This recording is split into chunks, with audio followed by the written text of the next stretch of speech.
A passagem de hoje é Gênesis, capítulo 29, versículos 15 a 30. Vamos ler juntos. Depois, disse Labão a Jacó: Porque tu és meu irmão, hás de servir-me de graça? Declara-me qual será o teu salário. E Labão tinha 2 filhas. O nome da mais velha era Leia, e o nome da menor, Raquel. Leia, porém, tinha olhos tenros, mas Raquel era de formoso semblante e formosa à vista. E Jacó amava a Raquel e disse: 7 anos te servirei por Raquel, tua filha menor. Então disse Labão: Melhor é que eu ta dê do que a dê a outro varão. Fica comigo. Assim serviu Jacó 7 anos por Raquel. E foram aos seus olhos como poucos dias, pelo muito que a amava. E disse Jacó a Labão: Dá-me minha mulher, porque meus dias são cumpridos, para que eu entre a ela. Então ajuntou Labão todos os varões daquele lugar, e fez um banquete. E aconteceu à tarde, que tomou Leia, sua filha, e trouxe-lhe. E entrou a ela. E Labão deu sua serva Zilpa, por serva a Leia, sua filha. E aconteceu pela manhã ver que era Leia. Pelo que disse a Labão: Por que me fizeste isso? Não te tenho servido por Raquel? Por que, pois, me enganaste? E disse Labão: Não se faz assim no nosso lugar, que a menor se dê antes da primogênita. Cumpre a semana desta. Então te daremos também a outra, pelo serviço que ainda outros 7 anos servires comigo. E Jacó fez assim, e cumpriu a semana desta. Então lhe deu por mulher Raquel, sua filha. E Labão deu sua serva Bila por serva a Raquel, sua filha.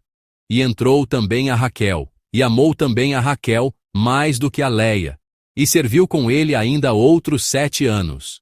Amém. A todos os santos que vieram ao lugar do Senhor nesta manhã, para orar e buscar a resposta do Senhor, eu oro em nome do Senhor, para que a graça e a resposta insondáveis de Deus estejam com vocês. Desejo sinceramente que hoje seja um dia de glorificar a Deus, cumprindo plenamente a sua vontade e o seu plano em nossas vidas, enquanto Ele caminha conosco a cada passo. Quando Deus faz algo por nós, Ele nunca é alguém que age sozinho. O Deus em quem cremos é aquele que deseja cumprir a sua vontade através das pessoas, naquele lugar, naquele tempo, passando por todo o processo. Ao nos mostrar claramente esse propósito e direção, a história de Deus se realiza em nossas vidas à medida que vemos, ouvimos e obedecemos. Através da palavra de hoje, a Bíblia registra por que Jacó tinha que estar neste lugar e o que Deus essencialmente queria lhe mostrar nessa chamada. Lerei mais uma vez o primeiro versículo da passagem de hoje, o versículo 15. Depois, disse Labão a Jacó: Porque tu és meu irmão, hás de servir-me de graça? Diga-me, qual deve ser o seu salário? Na passagem anterior, a cena da chegada de Jacó à casa de seu tio Labão foi registrada. Quando ele chegou, ficou tão feliz que nos versículos 13 e 14, há uma cena em que eles se encontram face a face, se abraçam, se agarram, choram, se confessam e se abraçam. Foi Jacó quem chorou nos braços de seu tio Labão, contando-lhe detalhadamente tudo o que lhe acontecera até então. Isso é totalmente compreensível. Longe de sua mãe e de seu pai, quão difícil, quão doloroso e quão solitário deve ter sido para ele.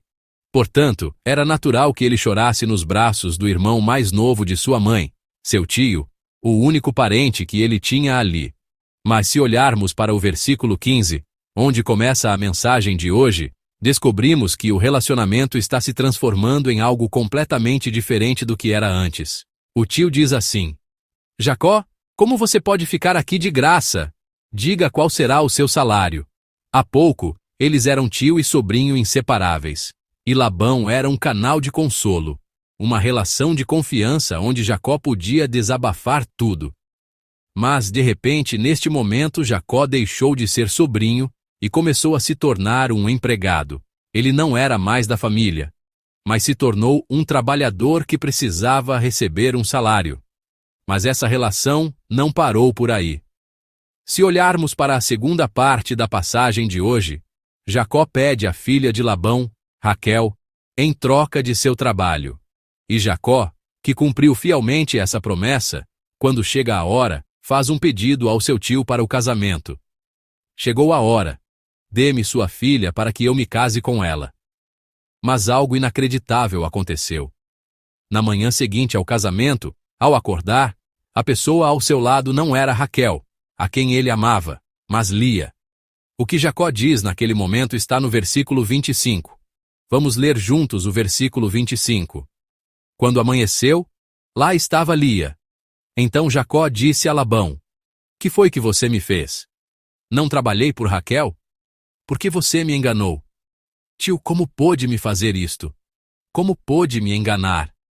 Vemos uma cena de ressentimento e raiva. Mas esse engano não se limita à passagem de hoje.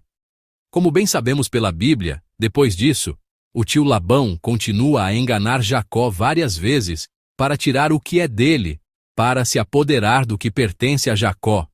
O que Deus queria mostrar a Jacó através de um tio como Labão, através de Labão, tão vil, e que roubava suas coisas com engano, o que Deus queria dizer a Jacó? Já sabemos bem por termos lido a palavra continuamente, mas Jacó foi quem enganou seu pai. E foi este Jacó quem tomou o que era de seu irmão. A imagem de Labão enganando-o e tomando o que era seu deve ter sido um reflexo de si mesmo. Há pouco tempo, assim como Labão o enganou, ele mesmo enganou seu pai, e foi quem tomou o que era de seu irmão. Então, ao ver Labão hoje, ele deve ter visto sua própria imagem refletida. Isso mesmo.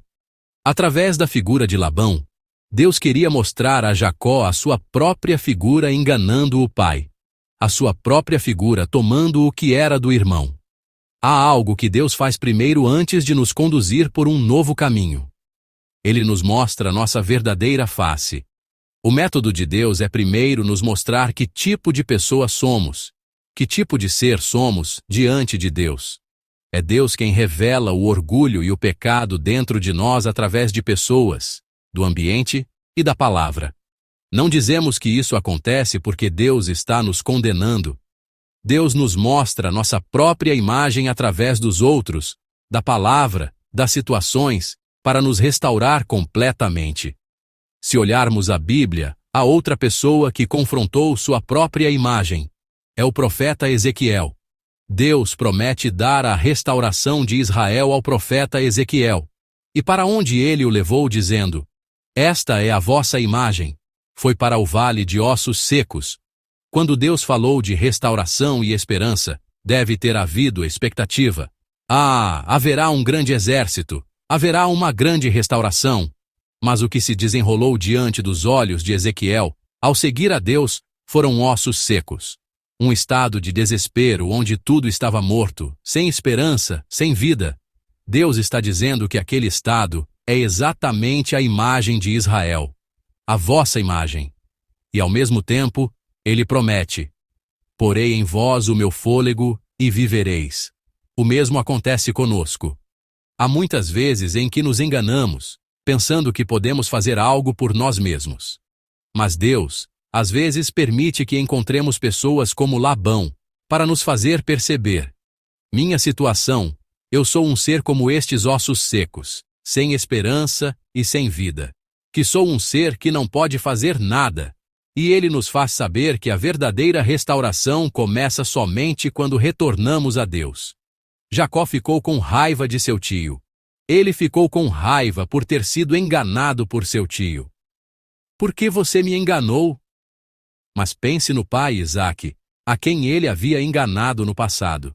Se olharmos para Gênesis 27:33, Isaque começa a tremer ao ouvir que Jacó o enganou.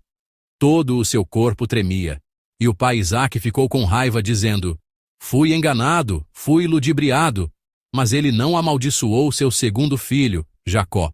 Se olharmos para o capítulo 28, versículo 1, o que faz aquele pai zangado? Ele chama Jacó, e ele abençoa Jacó. E ao partir, ele o instrui sinceramente: encontre sua esposa, e abre seus braços para ele. Jacó havia experimentado o abraço caloroso e completo de seu pai. Jacó, que experimentou um amor tão grande, embora seu corpo tremesse de raiva do tio Labão, que o enganara, lembrou-se de seu pai que o havia acolhido, o enganador de seu irmão, e do Deus que o recebera em Betel durante sua fuga. E agora, ele se transformou em uma pessoa capaz de acolher seu tio Labão. E ele espera e cumpre fielmente a tarefa que lhe foi confiada. Isso mesmo. Quando Deus nos permite passar por provações, quando nos faz encontrar pessoas e situações como Labão, que nos enganam, nos traem e nos fazem sentir raiva, ele nos faz ver duas coisas. A primeira é: que tipo de ser eu sou? Se Deus não estiver comigo, sou um ser inútil como aqueles ossos secos. E assim como quando Deus sopra vida neles, aqueles ossos secos se tornam um exército que se levanta e louva a Deus. Quando Deus está comigo, eu sou um ser com esperança. E a segunda coisa que ele nos faz experimentar é: a razão pela qual estou neste lugar é por causa das inúmeras pessoas que me acolheram, do imenso amor de Deus que existiu. Eu também estou em uma posição onde devo amar alguém. De certa forma, somos mais enganadores do que Labão e Jacó. Somos nós que enganamos muito mais a Deus, nos rebelamos e entristecemos o seu coração. Mas Deus nunca nos confrontou. Ele não nos repreende. Ele não se irou. Ele até mesmo enviou seu filho, seu único filho, a esta terra, e nos amou até a morte. Se Deus nos retribuísse segundo o que semeamos, segundo o estado de nossas vidas, não haveria ninguém neste lugar. Mas Deus não colheu segundo o que semeamos. Pelo contrário, aquele que nos acolheu e nos amou até o fim é o nosso Deus. Amados irmãos e irmãs, espero que hoje não nos limitemos a ver apenas a nossa própria imagem. Apesar da nossa aparência vergonhosa, devemos também contemplar a imagem de Deus que espera até o fim e nos ama. Quando percebemos esse amor, podemos sair do lugar de raiva e desespero e nos levantar novamente. Amados irmãos e irmãs, vocês estão encontrando agora alguém como Labão que os machuca? Há alguém entre vocês que está em meio ao desespero como o vale de ossos secos? Se sim, espero que não vejam isso como desespero. Percebam que é um sinal de restauração que Deus está nos dando, um lugar para encontrar a Deus, e se prostrem diante de Deus. Deus está hoje esperando por nós que nos prostramos diante dele, e Ele quer que percebamos o amor de Deus que nos acolhe. Hoje, que vocês confrontem a imagem de si mesmos que Deus lhes envia e, no entanto, apegados ao amor de Jesus que os acolhe, que o dia de hoje seja de passos vigorosos, perdoando e acolhendo muitas pessoas. Em nome de Jesus, eu os abençoo. Amém.